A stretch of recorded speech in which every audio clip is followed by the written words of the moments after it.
할렐루야.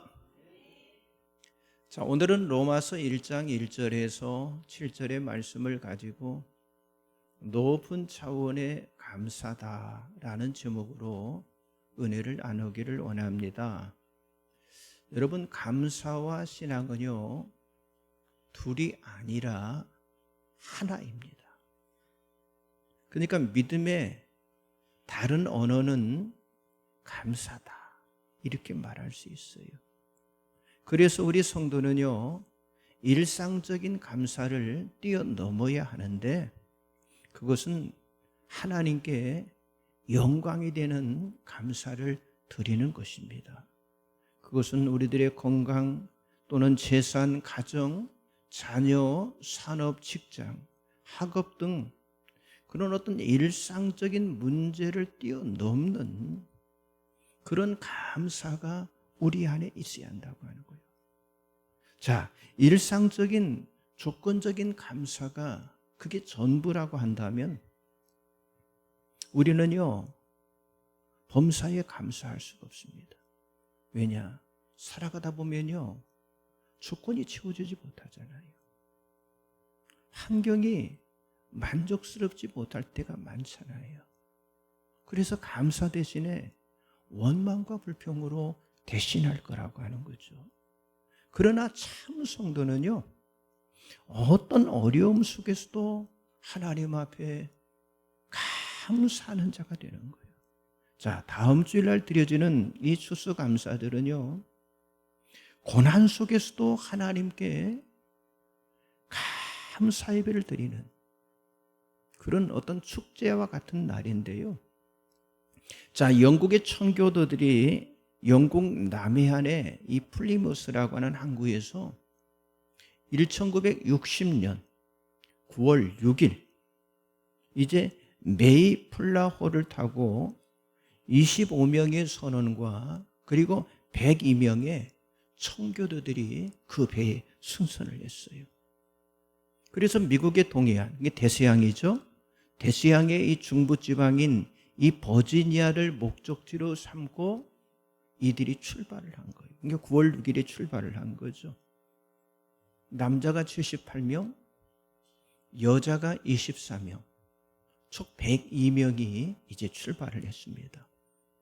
그리고 항해 도중 한 사람이 사망을 했고 또 한 아이가 출생이 되었어요.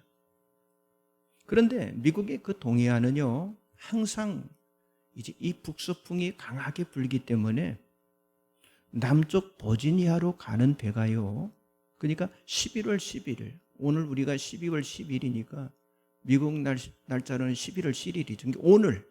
오늘 그들이 북쪽인 매사추세츠에 그들이 도달하게 되었어요. 그러니까 그들이 17세기의 열악한 배로 63일간, 그러니까 5,440km의 아주 위험한 항해를 하게 된 거죠. 그래서 그들이 영국을 떠날 때 항구의 이름을 따라서 그들이 도착한 그 지역을 플리머스라고 부르기 시작했어요. 오늘날에도 플리머스라 이렇게 불려집니다. 자, 이 메이플라워를 타고 온 청교도들은요, 첫 겨울을 맞아서 아주 혹독한 그런 기아와 추위에 그들이 다 노출이 되었지만요, 그런데 원주민들 그 인디안들의 도움으로 인해서 이 청교도들이 위기를 간신히 넘길 수가 있었어요.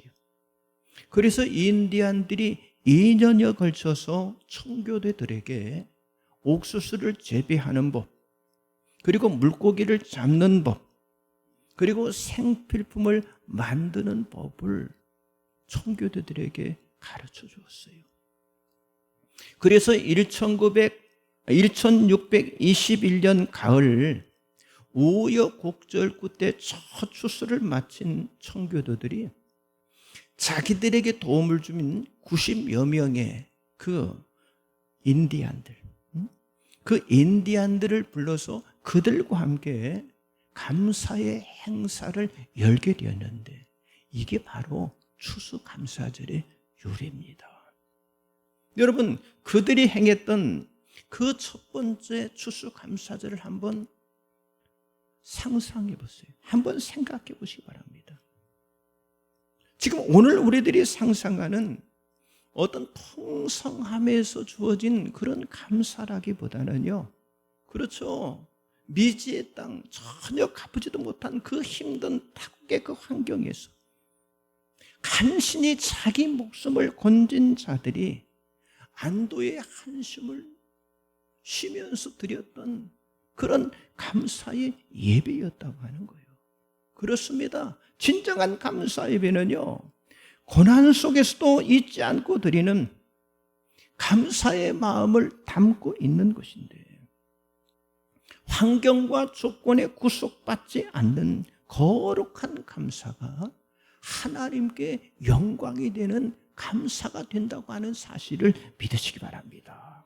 여러분, 우리가 이 땅에 살면서 어떤 필요한 조건들에 대한 감사도 있지만은요, 사실 우리들에게는요, 하나님을 향한 그런 감사가 생활화되어야 한다고 하는 거예요. 자, 여러분, 좋은 신앙이라고 하는 게 과연 무엇입니까? 하나님의 그 은혜에 보답하는 감사의 조건들을 찾아내면서, 그래서 하나님 앞에 영광 돌리는 그 신앙, 그게 좋은 신앙이라고 하는 거예요.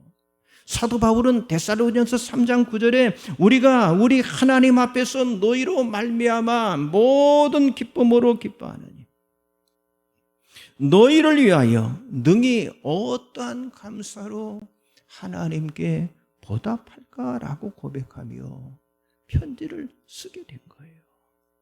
자, 모든 것에 뛰어난 창조주 하나님께 대한 감사. 여러분, 내 삶의 영원한 노래와 하나님을 향한 춤을 주신 그 하나님께 드리는 감사, 예수를 통해서 베푸신 그 구원의 은혜에 대한 감사, 아니 다른 사람을 위해서 드려지는 섬김에 대한 감사, 환난과 고난 속에서도 끝까지 이 교회 세우는 일에 참여하고자 하는 그 감사가 바로 우리들에게 있어야 한다고 하는 거예요. 그렇습니다. 우리는 어떤 환경 속에서도 끊임없는 감사가 이어져야 한다고 하는 거예요. 자, 오늘 이 본문 말씀을 통해서 바울이 발견한 하나님께 영광이 되는 높은 차원의 감사가 과연 무엇입니까? 첫째는요, 하나님의 사랑의 대상이 된 것에 대한 감사였습니다. 자, 여러분, 주보 가운데를 열어보시면 말씀들이 쭉 나와 있어요. 자, 로마서 1장 7절을 같이 한번 보겠습니다. 로마에서 하나님의 사랑하심을 받고 성도로 부르심을 받은 모든 자에게 하나님 우리 아버지와 주 예수 그리스도로부터 은혜와 평강이 있기를 원하노라. 자, 바울은 로마에서 이 편지를 받는 자들이 하나님의 사랑하심을 받는 자라라고 말씀하고 있어요. 자, 오늘 우리들이 감사해야 할 이유는요, 우리들도 그들처럼 하나님의 사랑하심을 받은 자가 되었다고 하는 사실에 우리가 감사해야 한다고 하는 거예요. 그렇잖아요. 우리는 받을 자격이 없음에도 불구하고 하나님의 무한하신 사랑을 받는 그런 대상이 되었다고 하는 거예요. 여러분, 우리는 본래 죄로 인해서 하나님의 그 진노의 심판의 대상이 되었다고 하는 사실을 우리가 알아야 합니다. 그래서 바울은 디모데전서 1장 15절에서 밑보다 모든 사람이 받을 만한 이 말이요, 그리스도 예수께서 죄인을 구원하시려고 세상에 임하셨다 하였도다. 죄인 중에 내가 괴순이라라고 고백을 했어요. 바울은 무도한 그런 죄인의 신분이었지만 하나님의 사랑을 받는, 사랑하심을 받는 그런 대상이 되었다고 하는 것에 대해서 감격하고 있다고 하는 거예요. 더욱이 감사한 것은요, 자기 자신이 정말 죄인임을 깨닫지 못한 상태에서 구속함을 받을 하나님의 사랑의 대상자가 되었다고 하는 거예요. 자, 로마서 5장 8절 나와 있죠. 같이 봅니다. 우리가 아직 죄인 되었을 때 그리스도께서 우리를 위하여 죽으심으로 하나님께서 우리에 대한 자기 사랑을 확증하셨느니라. 자, 이 사랑의 소식인 이 복음의 깨달음이 바울에게, 그리고 오늘 우리에게 바로 감사의 시작이 되었기 때문에, 여러분, 복음을 당연히 우리가 받아야 한다고 하는 그런 생각이 아니라 우리는요, 정말 복음 되신 예수를요, 감격스럽게 우리가 받을 수 있어야 한다고 하는 거예요. 여러분, 다윗은 하나님의 사랑에 대한 감사를 평생 간직했던 그런 왕이었잖아요. 다윗은 왕의 신분이었지만 하나님께서 자기를 얼마나 사랑했는지에 대한 그 감동을 잊지 않았던 그런 왕이었습니다. 자, 사무엘하 7장 18절 나와 있죠. 같이 보겠습니다.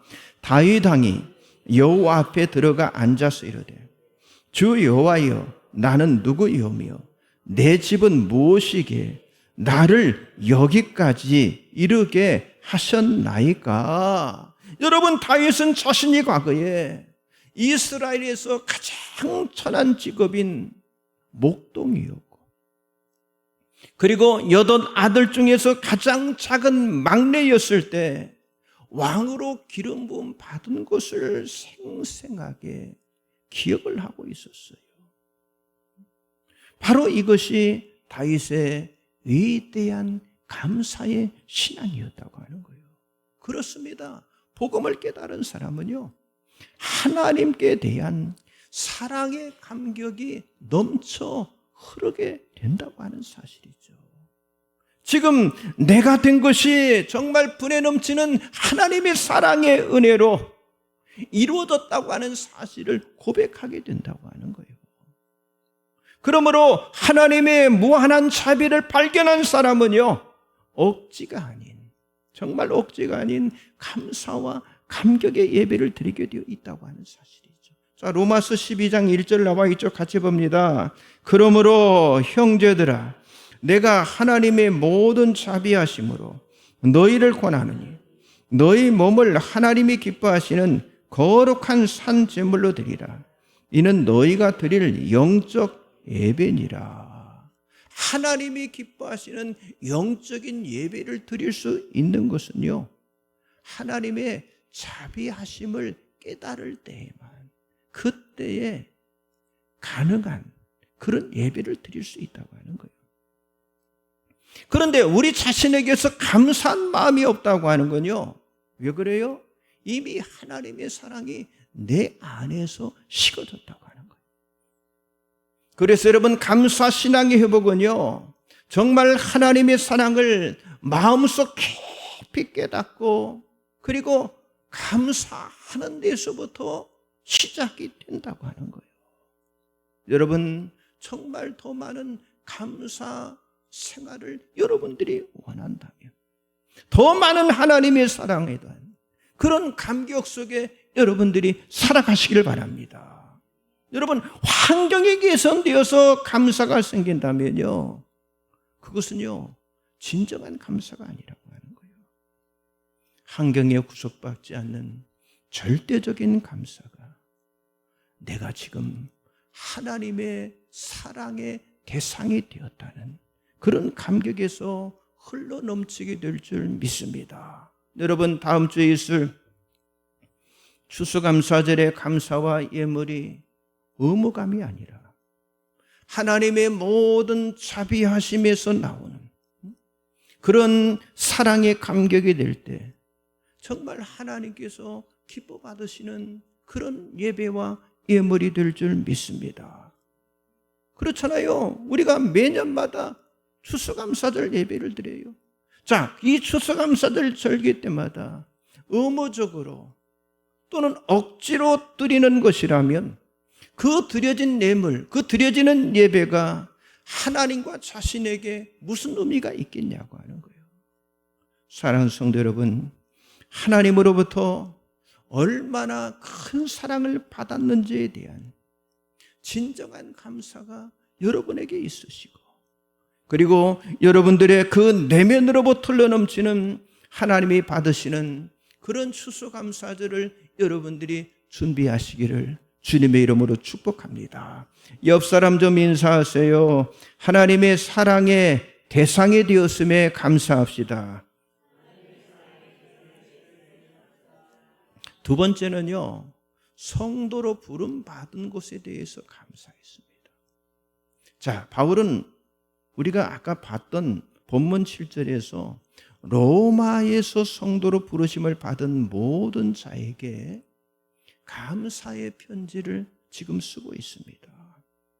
여러분, 우리들도 마찬가지, 그들처럼 거룩한 백성으로 부르심을 받고요, 거룩한 교회의 일원이 되었다고 하는 사실에 우리가 감사해야 한다고 하는 거예요. 성도가 뭐예요? 거룩한 물이라는 그런 뜻이잖아요. 여러분, 구약의 이스라엘 백성들은요, 거룩함에 부르심을 받은 하나님의 백성임을 말하고 있잖아요. 그리고 신약 시대에서 성도는요, 예수 그리스도의 피로 말미암아 구속함을 받고 세상으로부터 분리되고 구분되어 교회로 모여진 자들, 그런 자들을 성도라 이렇게 말합니다. 다시 말해서 성도란 하나님께서 거룩하게 부르신 자들, 바로 교회 안에서 구별된 자를 말한다고 하는 거예요. 그러므로 교회는요, 하나님의 말씀을 기초해서 세워지고, 그리고 세상으로부터 구분된 거룩한 삶을 사는 자들이 모이고, 그리고 하나님의 영광을 위해서 부름받은 자들이 일을 하는 곳이 되어야 한다고 하는 거예요. 그러니까 성도로 부르심을 받았다고 하는 건요, 곧 바른 믿음을 갖는다고 하는 것을 말하는 것입니다. 지금 보세요, 이단들이 우리 그리스도인들을 얼마나 많이 유혹을 하는지 모르잖아요. 지금도 많은 사람들이 이단의 유혹에 넘어가서 거짓 복음을 믿고 멸망의 길을 향해 가고 있잖아요. 여러분, 110만 명이 지금 이단에 있는 거예요. 자, 이단의 유혹에 넘어지는 것은요, 보세요, 세상의 지혜, 세상의 지식이 부족해서 넘어갑니까? 아니에요. 여러분, 전번직에 있는 사람들이 수없이 많이 넘어갑니다. 하나님의 은혜로 인해서 그들이 성도로 부르심을 받지 못했기 때문에 결국 그들이 뭡니까? 그런 잘못된 것으로 넘어가는 거예요. 그러므로 우리가 바른 믿음을 가진다고 하는 것이 얼마나 큰 축복이고 얼마나 큰 감사인지를 우리가 알아야 한다고 하는 거예요. 여러분, 믿고 싶다고 해서 다 믿는 것이 아니라고 하는 거예요. 성도는 바른 믿음, 그리고 바른 교회관을 견고하게 붙들어야 할 줄 믿습니다. 여러분, 진정한 교회의 표징, 진정한 교회의 사인이 무엇입니까? 교회는요, 거룩한 그리스도의 몸이라고 하는 거예요. 그러니까 진정한 교회는요, 예수 그리스도를 머리로 해서 한 몸을 이루게 되는 거예요. 그래서 에베소서 4장에 보면 그리스도의 몸인 교회는요, 하나 되게 하신 것을 지키는 거라 이렇게 하고 3절에 말씀하고 있고요. 그리고 그리스도의 몸이 되길 위해서 함께 해야 한다고는 16절에 말씀하고, 서로를 돌보는 지체가 되어야 한다고 하는 사실을 에베소서 4장 25절에 말씀하고 있어요. 그러니까 성도는요, 그리스도의 몸이 되어야 모든 것을 그때 공급받게 된다고 하는 거예요. 그런데 그리스도의 몸으로부터 이탈이 되면요, 아무것도 열매를 맺을 수가 없다고 하는 사실입니다. 또 여러분, 진정한 교회의 표징, 진정한 교회의 사인은 무엇입니까? 올바른 성만찬과 세례식, 다시 말해서 성례전을 행하는 거예요. 자, 오늘 우리가 행했던 이 성례식은요, 예수님께서 세우신 여러분 거룩한 예식입니다. 그래서 예수님은 성만찬을 기념해야 할 것을 교회에 명령을 하신 거예요. 자, 누가복음 22장 19절 20절 같이 보겠습니다. 또 떡을 가져 감사기도 하시고 떼어 그들에게 주시며 이르시되 이것은 너희를 위하여 주는 내 몸이니 너희가 이를 행하여 나를 기념하려 하시고 저녁 먹은 후에 잔도 그와 같이 하여 이르시되 이 잔은 내 피로 세우는 새 언약이니 곧 너희를 위하여 붓는 것이라. 아멘. 성만찬을 행하라고 했어요. 또 여러분 마태복음 3장 13절 16절은요. 예수님께서 세례를 받으시는 사건이 나타나 있습니다. 자, 이런 말씀을 따라서 여러분 교회는요. 성만찬과 세례식을 거룩하게 지켜왔다고 하는 거예요. 우리 감리교회 초창기 때는요. 매주마다 성만찬을 하라고 교리적으로 딱 정해져 있었습니다. 나중에 좀 바뀌어졌지만. 그래서 성례식이 오늘날까지 교회의 중요한 표징이고 교회 안에 중요한 사인이 되어 왔다고 하는 거예요. 여러분 또 하나 진정한 교회의 표징과 사인은요. 말씀이 바르게 선포되는 교회가 되는 겁니다. 말씀이 바르게 선포되는 게. 자, 요한복음 8장 47절 같이 보겠습니다. 하나님께 속한 자는 하나님의 말씀을 듣나니 너희가 듣지 아니함은 하나님께 속하지 아니하였음이로다. 자, 이단들은요 예수님의 음성을 듣지도 그리고 예수님의 음성을 따르지도 않고 자기 자신들이 지어낸 그 거짓 진리에 사람들로 하여금 맹종을 하게 만듭니다. 그래서 교회는요 철저하게 예수님의 그 가르침을 받은 사도적인 가르침을 교회가 따라야 하고요. 그래서 누구에게 배웠는지를 아주 분명하게 알아야 한다고 하는 거예요. 이처럼 바른 교회를 세우는 성도로 우리가 부름을 받았다고 하는 것에 대해서 우리가 하나님 앞에 감사해야 할 줄 믿습니다. 옆 사람 좀 인사하세요. 성도로 부름받은 것에 대해서 감사합시다. 또 하나 하세요. 바른 교회를 세웁시다. 마지막 세 번째는요. 직분을 통해서 나눌 수 있다는 것에 대해서 감사해야 합니다. 자, 사도 바울은 하나님께서 자기 자신에게 주신 이 직분에 대해서 감사를 했는데요. 먼저 말씀을 봅니다. 로마서 1장 5절, 로마서 15장 16절 같이 보겠습니다. 그로 말미암아 우리가 은혜와 사도의 직분을 받아 그의 이름을 위하여 모든 이방인 중에서 믿어 순종하게 하나니 이 은혜는 곧 나로 이방인을 위하여 그리스도 예수의 일꾼이 되어 하나님의 복음의 제사장 직분을 하게 하사 이방인을 제물로 드리는 것이 성령 안에서 거룩하게 되어 받으실 만하게 하려 하심이라. 자, 바울은 이방인을 구원하여 하나님 앞에 거룩한 제물이 되도록 하는 복음의 제사장 직분을 맡게 된 것이 하나님의 은혜라고 하는 사실을 알았다고 하는 거예요. 바로 이 하나님의 은혜라고 하는 사실을 알았기 때문에 위대한 하나님의 구원 계획에 의해서 구약의 그 제사장 직분을 이어가는 영광에 대해서 하나님 앞에 감사를 드리고 있는 거예요. 여러분, 우리가 직분을 받았다고 하는 건요, 위대한 하나님의 그 구원의 계획에 참여하는 그런 벅찬 감격이 여러분 뒤따르게 되는 것이라고 하는 거예요.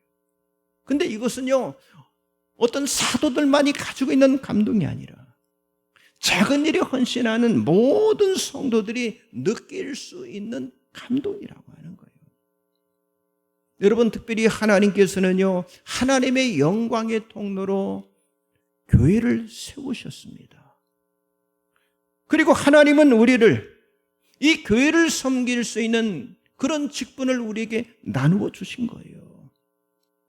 그렇기 때문에 그 직분은요, 나의 필요가 아니라 여러분 예수님처럼 나눌 수 있는 삶이 될 수 있다고 하는 것에 우리들이 감사를 해야 할 줄 믿습니다. 여러분, 예수님 자신을 보세요. 자신의 삶을 위한 게 아니라 다른 사람을 위해서 살아가는 삶, 이것을 예수님께서 아주 가치 있게 여기셨잖아요. 다른 사람들을 섬기고 다른 사람들에게 나누어주는 그 삶을 통해서 우리는요, 하나님의 영광을 추구하게 된다고 하는 거예요. 또한 하나님의 긍휼하심이 가득한 마음으로 우리가 성도의 삶을 살아갈 수가 있다고 하는 사실이죠. 여러분, 교회를 세우는 일은요, 세상에서 가장 영광스러운 일인데 바로 이 일을 위해서 하나님께서 저와 여러분을 부르셨다고 하는 사실입니다. 간혹 어떤 사람은요, 교회 안에 주어진 직분을 아주 부담스럽게 여기는 그런 사람이 있는데, 이것은요, 영광의 부르심을 받은 것이라고 하는 사실을 그분이 미처 깨닫지 못했기 때문에 그런 생각을 갖게 된다고 하는 사실이죠. 우리 모두는 거룩한 직분자로, 또한 구별된 성도가 되어서 자신의 시간, 자기의 주어진 모든 물질을 통해서 하나님 앞에 영광 돌리는 그런 사람이 되어야 한다고 하는 거예요. 보세요, 예수님께서 값비싼 향유를 부어드린 그 마리아에게, 그 마리아는요, 사실 예수님의 위대한 사역의 동참자가 되었잖아요. 그런데 예수님이 그 마리아를 칭찬했잖아요. 여러분, 그 향유의 가치 때문에 예수님이 칭찬하는 것이 아니라 예수님을 귀하게 여기는 그런 마리아가 가지고 있는 마음 때문에 예수님이 그 마리아를 칭찬하셨어요. 그래서 예수님은 이런 마음을 기뻐하셨어. 바로 이 마리아의 헌신을 교회가 영원히 기억하게 될 것이다 라고 말씀하셨습니다. 자, 마태복음 26장 13절 같이 한번 보겠습니다. 내가 진실로 너에게 이르노니 온 천하에 어디서든지 이 복음이 전파되는 곳에서는 이 여자가 행한 일도 말하며 그를 기억하리라 하시니라. 여러분, 이게 성도의 영광이에요. 그러므로 성도로 부름받은 자들은요, 언제나 영원히 기억한다고 그랬잖아요. 마리아의 헌신을 우리가 기억해야 한다고 하는 거예요. 아무리 작은 일이라도 교회를 위해서, 정말 복음을 위해서, 예수를 위해서 우리가 수고하는 모든 것이 영원한 기억거리가 된다고 하는 사실을 저와 여러분이 믿어야 할 줄 믿습니다. 이걸 잊지 말라고 하는 거예요. 사도 바울은요, 정말 복음을 전하는 사명을 위해서 목숨을 바치는 각오로 헌신했던 사람이었어요. 자, 마지막 사도행전 20장 24절 같이 봅니다. 내가 달려갈 길과 주 예수께 받은 사명 곧 하나님의 은혜의 복음을 증언하는 일을 마치려 하면 나의 생명조차 조금도 귀한 것으로 여기지 아니하노라. 아멘. 여러분, 교회를 세우는 일은요, 목숨 바치는 사명과 그리고 희생이 필요하다고 하는 거예요. 여러분, 예수님은 이 교회를 사시기 위해서 자기 자신의 피를요, 십자가에 바치셨습니다. 그 결과로 우리들이 구원받은 백성이 되었고, 하나님이 자기 피로 사신 이 교회로 우리가 모일 수 있게 되었다고 하는 사실이죠. 그러므로 우리가 그리스도인이 되었다고 하는 건요, 그리스도를 위해서 자기 십자가를 지는 것을 의미한다고 하는 거예요. 여러분, 자기 십자가를 진다고 하는 건요, 자기 자신을 위해서가 아니라 하나님의 뜻을 위해서 살아간다고 하는 그런 의미가 담겨져 있습니다. 하나님의 뜻이 과연 무엇일까요? 우리가 다 알고 있잖아요. 여러분의 가정이 복음화되고, 우리가 살고 있는 이 제주 땅이 복음화되고, 이 나라가 복음화되고, 열방이 복음화되는 것, 이것이 하나님의 뜻입니다. 그러므로 정말 여러분 안에 그리스도의 사랑이 강권적으로 역사하심을 통해서 그 사랑이 흘러넘침으로 정말 지옥 갈 한 생명을 주의 전에 초청해서 그들로 하여금 하나님을 만나도록 하는 일, 이 일을 우리가 감당해야 한다고 하는 거예요. 또한 다음 주에 있을 추수감사절에 하나님께 정성으로 감사하며 우리가 교회를 세우고 하나님의 나라를 확장시켜 나가는 그런 영광스러운 성도들이 되어야 할 줄 믿습니다. 여러분, 추수감사절 그냥 일반적인 예배로 생각하고 준비하는 게 아니라 한 생명을 건져야겠다. 이런 뜨거운 마음, 정말 나에게 베푸신 하나님 은혜 감사하겠다. 이런 감사의 마음을, 그런 마음을 가지고 추수감사절을 준비하는 그런 한 주간이 되시기를 주님의 이름으로 간절히 축복합니다. 기도하겠습니다. 전능하신 하나님 참으로 감사합니다. 예수를